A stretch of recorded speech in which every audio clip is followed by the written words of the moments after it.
Buenos días, buenas tardes, buenas noches, como en cada ocasión de estos podcasts de Compliance Sin Fronteras.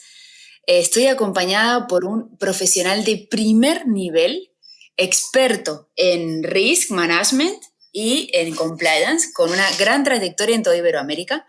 Bienvenido, Luis, ¿cómo estás? Buenos días, Jimena. Un gusto nuevamente poder conversar contigo y agradecerte de antemano por la oportunidad brindada para poder dirigirme a toda la comunidad de compliance eh, y desearles lo mejor desde ya. Bueno, una de las grandes cuestiones que surgen es todo lo relativo a riesgos, ¿no? Eres un experto en ello, así que antes de avanzar quiero a quien no te conoce, que lo dudo, comentarte quién es Luis Corrales. Luis es experto en compliance con más de 10 años de experiencia en la materia. Actualmente ocupa el cargo de ejecutivo principal en la unidad de cumplimiento de CAF. Anteriormente se ha desempeñado como Senior Compliance Manager and Monitoring en las empresas Grupo Scotiabank en Perú. Ha sido oficial de cumplimiento corporativo en las empresas del Grupo Banco Colombia en Perú. Fue subgerente adjunto de riesgos de cumplimiento en las empresas del Grupo Credit Corp y supervisor de riesgos de lavado de activos y financiamiento del terrorismo en la Superintendencia de Bancas, Seguros y AFP de Perú. Asimismo, ha participado como expositor en temas de compliance en la Escuela de Posgrado, en la Escuela de Derecho y Empresa de la Pontificia Universidad Católica de Perú, en el PAD, Escuela de Dirección de la Universidad de Piura, y como profesor en las clases de riesgos de lavado de activos y financiamiento del terrorismo en el segundo programa especializado en gestión de riesgos en la Universidad de Piura. Luis tiene una sólida formación académica, es magíster en finanzas con especialización en finanzas corporativas, por la Universidad del Pacífico, es licenciado en Economía por la Pontificia Universidad Católica del Perú, ha sido certificado en Crimen por la ACFCS, experto certificado en Protección de Datos por el Institute of Audit and IT Governance and Membership Associate por ASEFE. Bienvenido nuevamente, Luis. Quiero felicitarte por la trayectoria. Es un placer hablar contigo de todos los temas que hemos apuntado para conversar, así que muchas gracias. Muchas gracias a ti, Jimena. Bueno, en primer lugar quiero reiterar que es un enorme placer poder participar en este podcast de Compliance Sin Fronteras y al mismo tiempo felicitarte y agradecerte por todo lo que vienes haciendo en pro de la labor y cultura de compliance. Bueno, en primer lugar, considero importante aclarar que mi vida profesional nace en la gestión de riesgos financieros, como el de riesgo de mercado, el riesgo de liquidez. Tienen también la oportunidad de trabajar en áreas de riesgo operacional, lo que llegó a implicar en mi vida profesional que llegar al mundo del compliance con estos conocimientos previos, teniendo una sólida base en la gestión de riesgos. Después de ahí, mi acercamiento de manera específica con compliance se produce dentro del regulador financiero peruano, que también ve los temas de seguros y administradora de fondos de pensiones, aquí en el Perú, que se llama SBS, y es allí donde pude tener un panorama general de la situación del sistema de prevención que había en ese entonces de lavado de activos y financiamiento del terrorismo. Así, sobre ese punto en específico,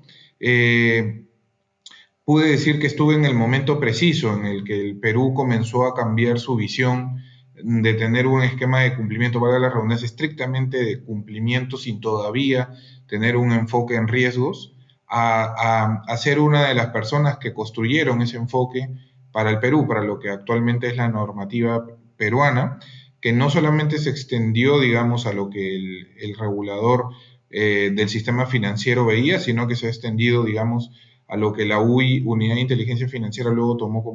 como riesgos de lavado de activos. En esa oportunidad creo que se hicieron algunos avances que están, digamos, reflejados en la normativa actual, que por cierto ya tiene algunos años, pero se definió básicamente, a diferencia de otras regulaciones que no definían en ese momento qué cosa era riesgos de lavado, nosotros hicimos ese esfuerzo y se definió.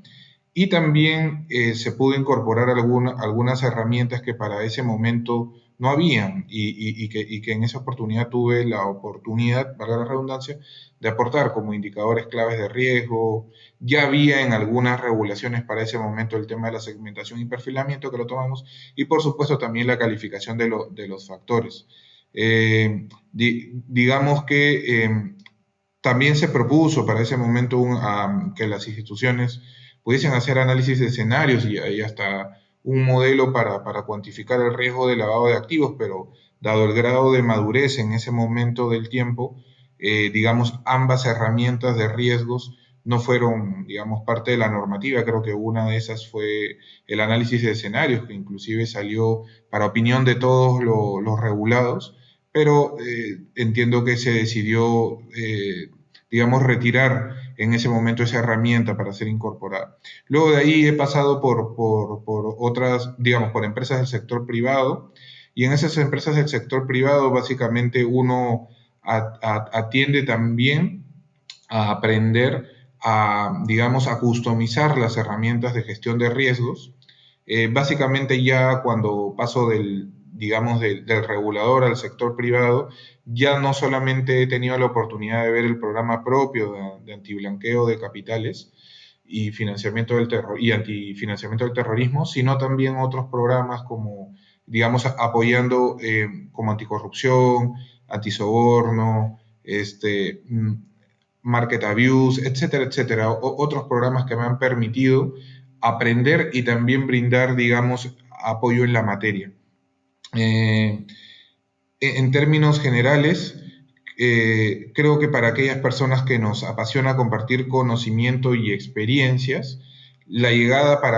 hablo a título personal, la llegada de LinkedIn en un primer momento, a mí me ha significado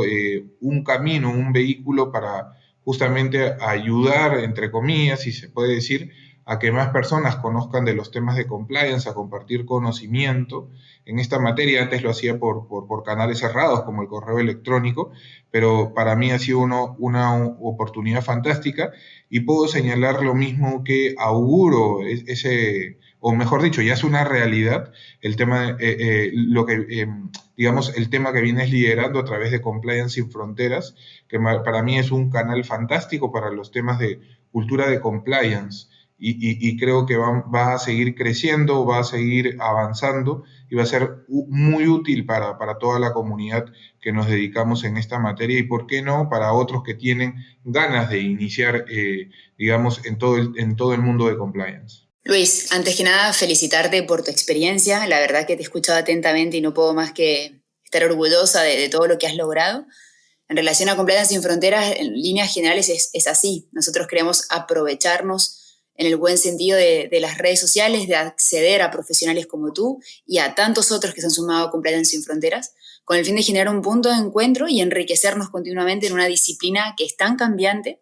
y que necesita de constante actualización para enriquecernos en estos entornos tan variables que estamos viviendo, ¿no?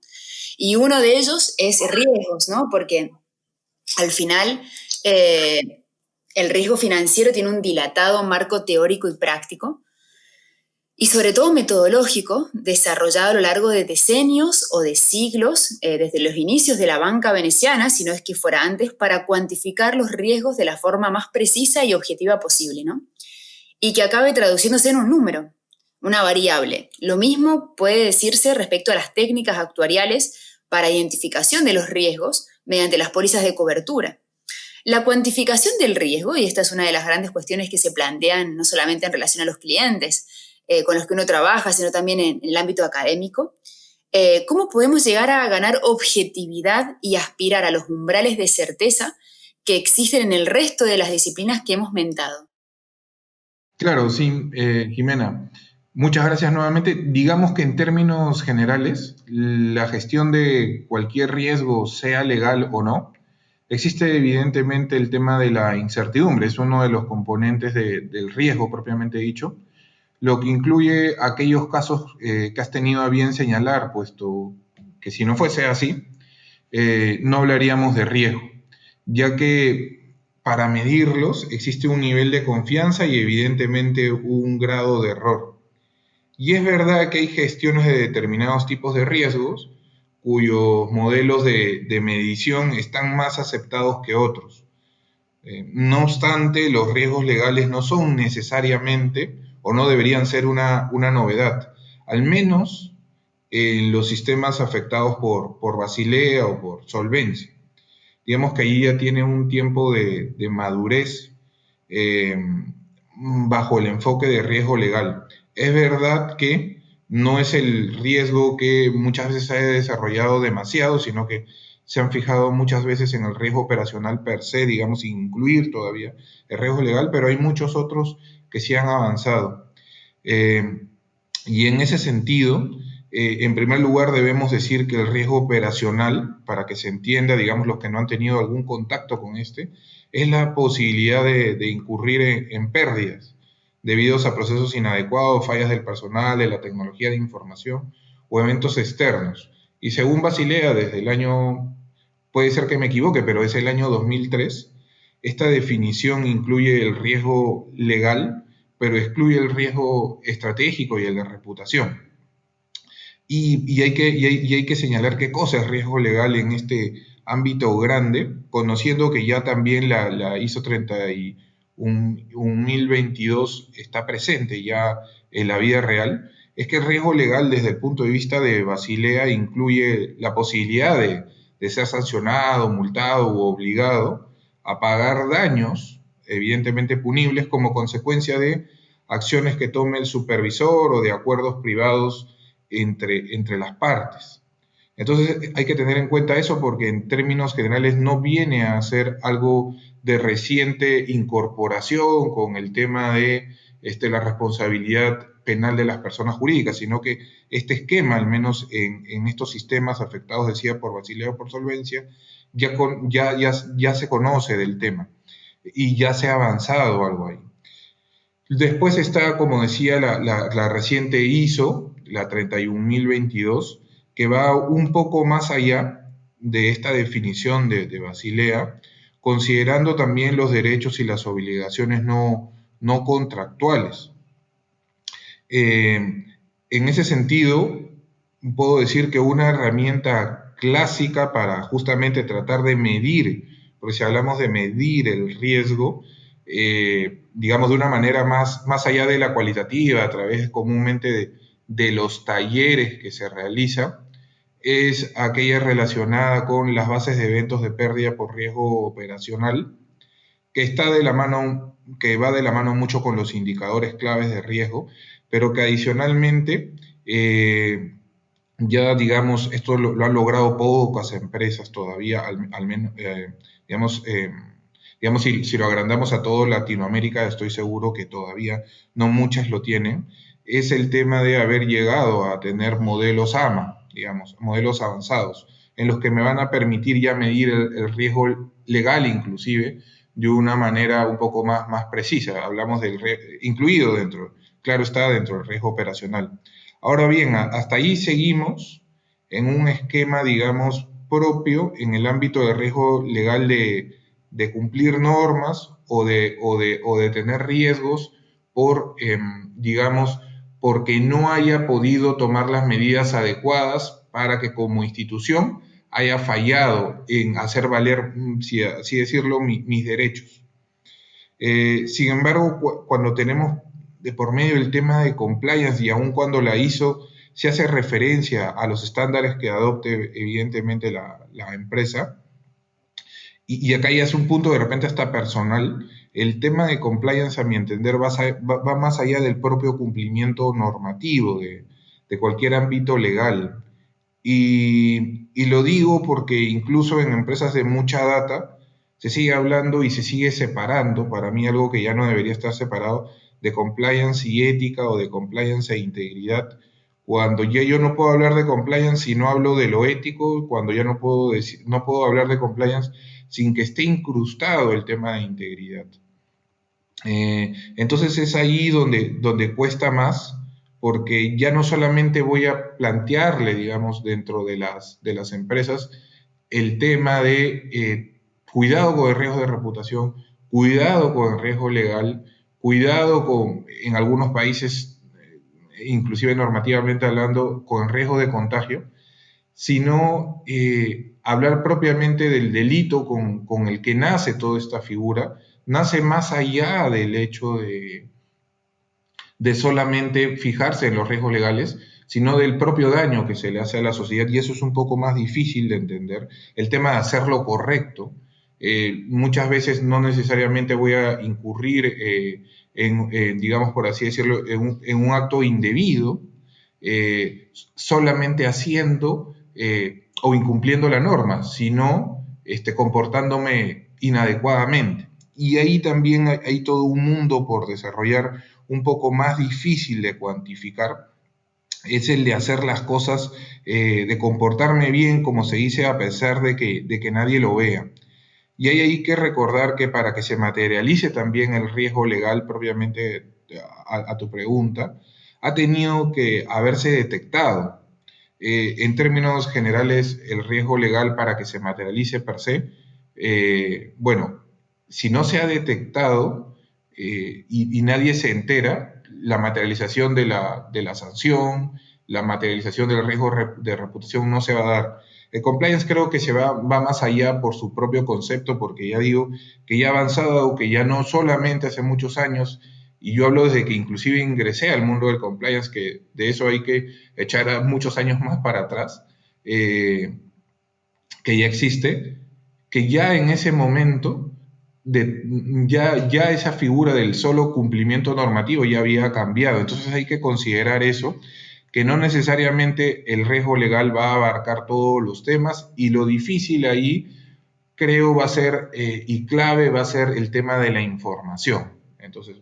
habiendo tratado de explicar de manera rápida esa diferencia que yo veo en el tema entre riesgo legal y todo el ámbito de compliance, hasta donde podría decirse que puede llegar compliance, eh, ahí hay un espacio para decir que en la parte, digamos, de compliance, que tiene mucha relación con el tema ético, con el tema de integridad, allí sí falta, digamos, que se genere información, que se genere bases de datos, que nos permitan tener herramientas para luego generar información. Pero creo que esto está muy incipiente, creo que allí es un largo camino por recorrer, creo también que allí va a ser muy difícil que en un primer momento podamos hablar de decir que con mayor certeza tengo modelos que me ayuden a poder cuantificar el riesgo en sí mismo, pero sí creo que puede trabajarse a través de repente de indicadores. Creería que por ahí podría ser el primer avance y podría ser eh, a través de como sucedió en riesgo operacional netamente, y sigue sucediendo a través de, digamos, toma de conocimiento, variables y evaluaciones y análisis cualitativos por el momento. Creo que para terminar de complementar todo lo que es la cuantificación del riesgo de compliance, ya en general, más allá del riesgo propiamente de lo que yo he dicho, que considero el riesgo legal, todavía hay un tramo que nos va a costar bastante. Todavía no vamos a saber cuál va a ser, digamos así, el mejor modelo matemático para la organización, y tanto para generar bases de información robustas. Creo que ahí hay un camino por recorrer. Como digo, el riesgo propiamente legal, sí ya hay una, digamos, una metodología sobre la cual nos podemos basar, pero yendo para concluir en términos de riesgo de compliance, esto se está empezando todavía, y creo que tiene todavía un largo camino por recorrer. Luis, no puedo estar más de acuerdo. La verdad es que creo que hemos avanzado mucho estos últimos años, sobre todo este último lustro, pero hay mucho que recorrer, mucho análisis que llevar adelante, sobre todo, como decía al principio, en entornos tan variables, tan cambiantes y con nuevos riesgos que surgen ante situaciones de incertidumbre como las que estamos viviendo, ¿no? Además, hay que contemplar los diferentes sectores a los que se encuentran las organizaciones, ya sean organizaciones no lucrativas, sociedades, sectores retail, sector banca, seguros, startups, estructuras tecnológicas, etcétera, a los riesgos a los que se encuentran expuestos, ¿no? Y uno de las grandes incertidumbres que se generan en virtud o un apartado dentro de los famosos riesgos legales es la evaluación de riesgos legales en el terreno de los ilícitos de blanqueo per se, ¿no? Que es una problemática con la que contamos y donde es crucial tener un poder de trazabilidad en este sentido, ¿no? Es decir, transacciones que derivan ramificaciones hacia terceros países donde existen unos controles de facto mucho más laxos, pese a que la realidad normativamente sea otra, ¿no? Estamos hablando de préstamos sindicados en que contribuyen distintos fondos e instituciones de inversión, project finanzas, etcétera, ¿no? Y sobre todo estas diferentes controles o controles más laxos que pueden haber entre las diferentes normativas. En este sentido, el compliance officer que opera en una empresa que está en más de una jurisdicción debe lidiar con estas dificultades, ¿no? ¿Cuál es la estrategia que debería tener en cuenta? Bueno, en ese caso el tema es un poco complicado, como bien lo señalas. Debería, creo yo, conforme pase el tiempo, verse la posibilidad de que, digamos, el compliance officer comience a acceder a bases de información que le permitan tener ciertos indicadores, pero sobre todo tener clara información de quién está detrás de las empresas o de las estructuras o entidades sin personalidad jurídica, llamémosle fideicomisos, por ejemplo. Creo que el desarrollo de estas fuentes de información que algunos países han adoptado como tenerlas de manera cerrada, en la mayoría de los que van, que me refiero a las bases de información de beneficiarios finales, que creería que es una herramienta muy fuerte para que justamente los compliance officers puedan saber quiénes están detrás de eh, quiénes son en todo caso los verdaderos dueños, los verdaderos beneficiarios de estas estructuras jurídicas. Creo que va a ser un gran avance si es que en la medida de lo posible los países van liberando esa información, digamos de repente no al extremo o no poder decir como el Reino Unido, o de repente aquí muy cercano a mi país, Ecuador, que ha liberado ese tipo de información que entiendo va a permitir que en términos de compliance, porque hay que haber siempre un equilibrio entre compliance y los temas de negocio, eh, en ese esquema creo que si más países se suman, pues va a ser más difícil que los capitales, digamos, que tengan miedo, más que miedo, tengan esa, digamos, miedo, ¿sí?, a ser encontrados, a verdaderamente develar quién está detrás, pero un miedo claro por lo ilegal que realiza. En ese sentido, considero de que una herramienta como la de beneficiarios finales va a ayudar muchísimo al compliance officer si es que se determina que también puede tener acceso. Creo que allí vamos a encontrar, conforme más países se sumen, digamos, a una apertura a compartir esta información, a que personas que, digamos, están al margen de la ley, se puedan escapar a otros países donde todavía esta información o no se pide o en su defecto está muy cerrada a pocas personas, que por cierto, cuanto más cerrada está, sabemos que las capacidades de pocas personas para ver todo el panorama va a ser más difícil que encuentren algo. Aún así, hablando de temas avanzados digamos, en manejo de datos. Sí considero de que eso podría ser un avance y un apoyo. Durante muchos años se habló el tema de los PEPs y muchísimos países no es que tengan una, mejor dicho, creo que la mayoría de países no es que tengan una lista específica para el compliance que se le haya dado a los compliance officers acerca de los PEPs, ¿no? Siempre comúnmente se recurre a bases de datos o se recurre a información específica que pueda brindar, digamos, en algunas páginas, etcétera, etcétera, de determinado país en donde yo pueda encontrar esa información. Creería que en la medida de lo posible esto va a ayudar bastante, porque, digamos, para poder generar la trazabilidad de las operaciones, para poder estar enterado realmente de quién es el que está dando la orden o quién está detrás. Un punto clave para el tema de follow the money es esto, ¿no? Tener acceso a quién es el verdadero dueño de los recursos. Si no es así, va a ser lo mismo que siempre, es decir, tratar de entender quién está, a pedir información, a muchas veces esto se dilata, se termina de repente cayendo en ciertos errores, dependiendo del tema a que no se pueda seguir avanzando en la investigación por algunas trabas, etcétera, etcétera, que hace que el compliance officer vea muy limitado poder tomar una decisión a ojos cerrados sin saber quién es el verdadero dueño de los recursos. De manera puntual creo que este es un punto clave en el cual deberíamos seguir avanzando para que el compliance officer pueda hacer sus labores de manera más eficiente y tener esas señales de alerta que comúnmente enfrenta, tener un sustento que le permita hacer ese match y determinar quién realmente pueda estar haciendo algo indebido detrás de una determinada operación. Se trate o no de un tema de project finance, que comúnmente ahí adicionalmente hay que preocuparnos por los temas de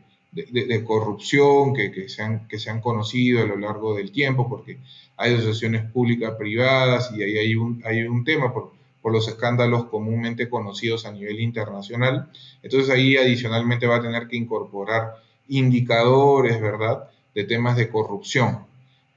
o sobre temas de corrupción. Hay páginas importantes, digamos, en esa materia que ya dan a conocer ciertas señales de alerta, que han trabajado en ese tema, que es muy importante que el compliance officer pueda consultar. Digamos, son libres en la web y el compliance officer puede consultar para que si en este momento de la vida no conoce a detalle esa información de cómo se trabaja estos temas anticorrupción, también lo puede hacer. Entonces, es básicamente eso. Es básicamente eso. Yo creo que acá lo que hay que enfocar es seguir teniendo acceso a más información en la medida de lo posible, que sea de manera limitada en los países que no quieren develar esta información, como decía, como en Ecuador, como en Reino Unido, o como se entiende que va a suscitarse en Gran Caimán y algunos territorios extranjeros del Reino Unido también. Pero creo que si no avanzamos en ese sentido, vamos a seguir sobre lo mismo. Si no hay esa transparencia de la información en donde el compliance officer pueda tener un respaldo a lo que viene haciendo, va a ser muy difícil de que se puedan tomar decisiones mejor sustentadas. La verdad es que las fuentes de información son cruciales y como comentaba, más en empresas que operan en múltiples jurisdicciones, que los riesgos son mayores. En las jurisdicciones hay mucha heterogeneidad normativa y es muy importante, como bien mencionas, estar informado y actualizado, ¿no? Y sobre todo en relación a lo que comentas, Luis, uno de los temas cruciales que nos plantean siempre nuestros seguidores es en relación a las líneas de defensa, ¿no? Sobre todo a la segunda línea de defensa, el rol que tiene en la valoración de estos riesgos normativos, ¿no? Es decir, ¿qué estrategias y qué fuentes resultan útiles para idearlas? ¿Por qué te menciono esto? Porque, por ejemplo, los operadores de compliance de formación jurídica tenemos a nuestro alcance material prelegislativo, iniciativas parlamentarias, mociones de censura, es decir, todo un complejo workflow de enmiendas que nos permiten entrever la dirección por la cual tenemos que articular o instaurar estas segundas líneas de defensa. ¿Qué nos podrías acercar en relación al proceso que se sigue en el resto de industrias y operadores de compliance en relación a este punto?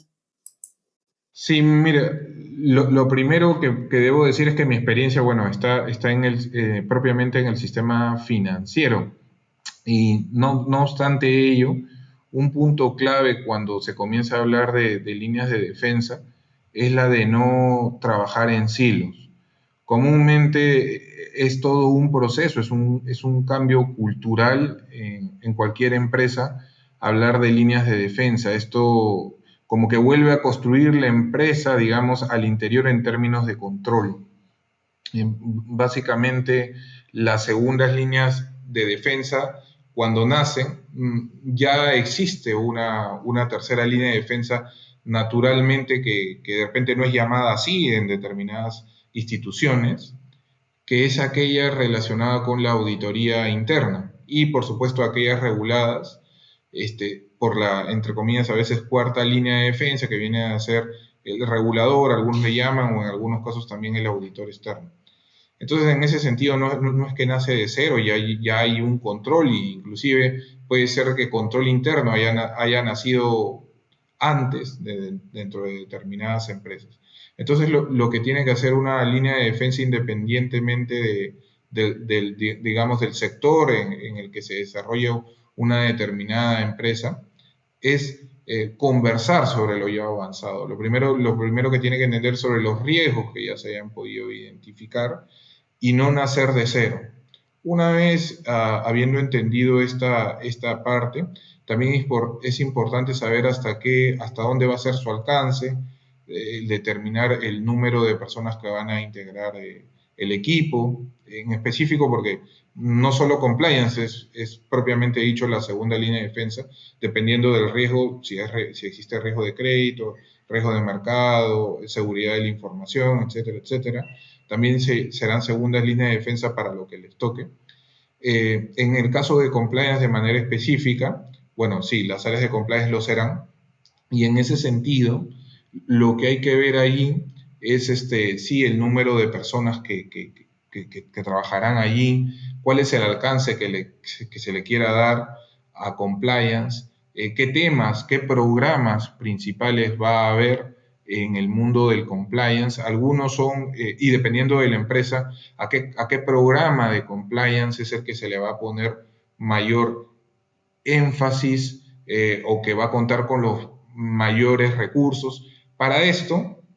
adicionalmente a tomar conocimiento de lo que ya se ha venido realizando en otras líneas de defensa, es también importante conocer los riesgos que enfrenta la empresa. Entonces, lo clásico es hacer una evaluación del riesgo de la empresa, tanto con las relaciones que tenga con los terceros, con los clientes, evidentemente también, como ya había mencionado, con los proveedores, con los propios trabajadores y empleados de la empresa, qué controles van a haber digamos, para los mandos medios y qué controles van a haber para los puestos, digamos, que están más expuestos a los temas, digamos, de fraude también, por ejemplo, aunque en el sistema financiero puedo decir que fraude lo ven áreas especializadas, no necesariamente están en compliance, pero digamos, he visto también que en algunas empresas como que lo tratan de combinar. Allí lo que podría señalar es que lo que hay que hacer es un análisis de riesgo, ¿no? Un primer análisis de riesgo, entendiendo qué área está más expuesta y por qué está expuesta, qué indicadores, digamos, de alerta temprana yo puedo generar en determinadas áreas. Después de ahí, siempre es bueno tratar de establecer, digamos, un delegado, dependiendo de la envergadura de la empresa en cada área. Creería que si la empresa ya tiene, no sé, un número significativo de trabajadores, adicionalmente, como señalábamos de repente en la pregunta anterior, en donde veíamos que que esta empresa ya es de nivel internacional, tiene varias sedes, etcétera, etcétera, creería que una persona destacada, un champion de compliance, podría ayudar muchísimo a que, digamos, esos ojos que el compliance officer no puede ver de manera directa, lo ayude. Para eso tiene que capacitar a esa persona, tiene que ser su brazo, su cuerpo, que no puede ver allá en otros lares del mundo. Entonces, eso también es un punto importante que se debe destacar allí. Es todo un trabajo paulatino, de crecimiento, que las segundas líneas de defensa tienen que ir viendo. Otro punto importante es el tema de, bueno, ya supongo, ya establecí cuáles van a ser mis objetivos, cuáles van a ser, digamos, el alcance que voy a tener, qué programa es el que va a tener los mayores recursos, va a disponer de mayor tiempo de la gestión de compliance, después de ahí, con cuántas personas van a ser, las políticas, los procedimientos, todo el tema de cultura, de cumplimiento. Todos esos temas son importantes, pero luego viene una etapa, ¿verdad?, en la que yo tengo que verificar que el sistema de compliance esté funcionando bien. Ahora, es verdad, como digo, ya existe una tercera línea de defensa que puede hacer esa labor. Sin embargo, digamos, por ejemplo, en figuras como la canadiense, existe de manera normativa y en otros países también la figura que dentro de compliance haya la labor de monitoring and testing, ¿no? Y esta labor muchas veces también la asume compliance como tal. Entonces, el propio equipo de compliance puede hacer, digamos, esta labor de ir testeando al estilo control interno, testea los controles tanto por diseño como la parte operativa. Y esto es válido y tiene razón de ser porque, como sabemos, en los últimos años se ha puesto mucho énfasis a tener programas, digamos, de compliance efectivos. Entonces, todos estos temas son los que creo de manera transversal, independientemente del sector en donde uno se desarrolle, debe tomar en cuenta. Lo importante también es saber dónde vamos, y hay algún punto que ahí olvidaba, era dónde vamos a colocar a compliance. Dependiendo de si es que la regulación del país así lo exige, va a reportarle directamente al directorio de repente, pero hay figuras en las que no se ha optado por ello y de repente puede estar en un área legal, digamos,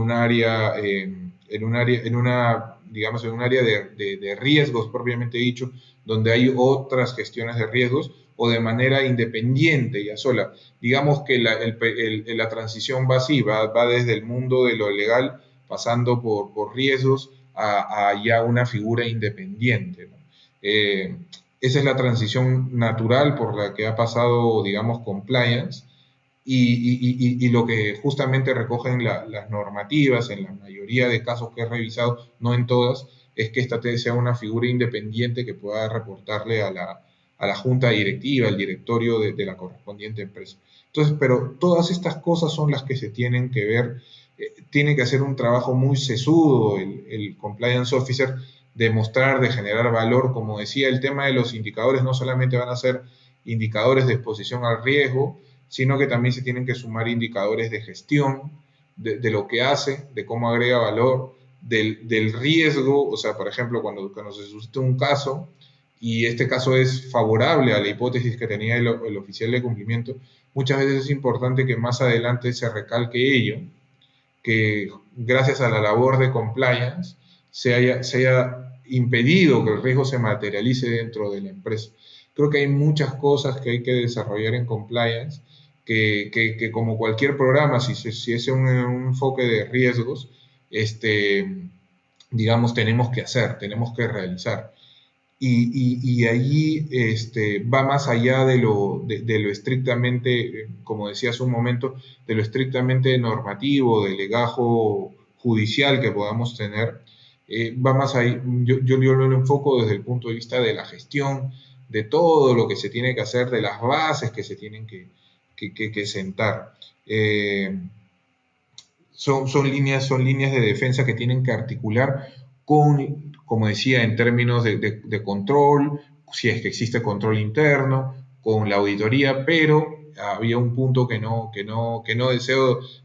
dejar de lado, que evidentemente es la primera línea de defensa, ¿no? Con esta línea de defensa hay que estar detrás, dependiendo del grupo de personas que haya, también se puede brindar un tema de un asesoramiento más cercano, digamos, ¿no? Porque a veces la figura de control suena muy policía y hay empresas que ya han pasado de esa figura, evidentemente a través del tiempo, a ser un asesor confiable del negocio de cara a la primera línea. Y no solamente eso, sino ya hablamos de incorporación dentro de también la gestión de compliance by design, de compliance estando desde la punta, estando desde el momento en que se diseñan los productos, los servicios, los procesos, pero todo eso va a depender, digamos, de lo que la institución determine y considere también dentro de su tolerancia al riesgo que pueda implementar, ¿verdad? Como compliance en la institución. Son demasiadas cosas. Yo he querido enfocarme más a esta consulta que me has hecho, más por el lado de lo que tenemos que hacer como personas que trabajamos en compliance, de todos los puntos que tenemos que tomar en cuenta, más allá de lo estrictamente legal, digamos, de todo el legajo, de toda la documentación con la que comúnmente se puede trabajar en este ámbito, ¿no? Luis, ¿qué puedo decirte? La verdad que te he escuchado atentamente, es increíble la experiencia que cargas, los conocimientos que has incorporado y que nos has trasladado. Creo que evidentemente coincido contigo en que tenemos mucho trabajo por delante. Como he mencionado en más de una ocasión, es importante que dejemos huella en la generación anterior. Creo que estamos en un momento muy dulce, podríamos decirlo, de transición, de darle empuje a la disciplina de materia de compliance, de robustecer no solamente sus ventajas competitivas, sino la importancia de implantarlo en la organización. Y nada mejor que contar con profesionales con tu experiencia para que nos trasladen estos puntos que a veces en el día a día los perdemos y sobre todo en sectores tan regulados como lo es el sector financiero, ¿no? Bueno, no, nuevamente muchísimas gracias a la comunidad de Compliance Sin Fronteras. Desde ya desearle los mejores éxitos y bueno, cuentan con un colega aquí que está abierto también, al igual que seguro muchos, a compartir conocimiento en pro de la cultura de compliance. Estoy segura que el resto de suscriptores estará encantado de escucharte. Te agradezco muchísimo tu tiempo, te agradezco muchísimo la conexión y los invito a todos a que sigan a Luis, a que lo sigan en las redes, a cada publicación que hace y sobre todo que estén en contacto con él porque no solo es una gran persona, sino además un profesional que es importante tener cerca y enriquecernos de todo de que publica. Así que muchísimas gracias. A ti, Jimena, un abrazo, que te vaya muy bien. Igualmente, muchas gracias.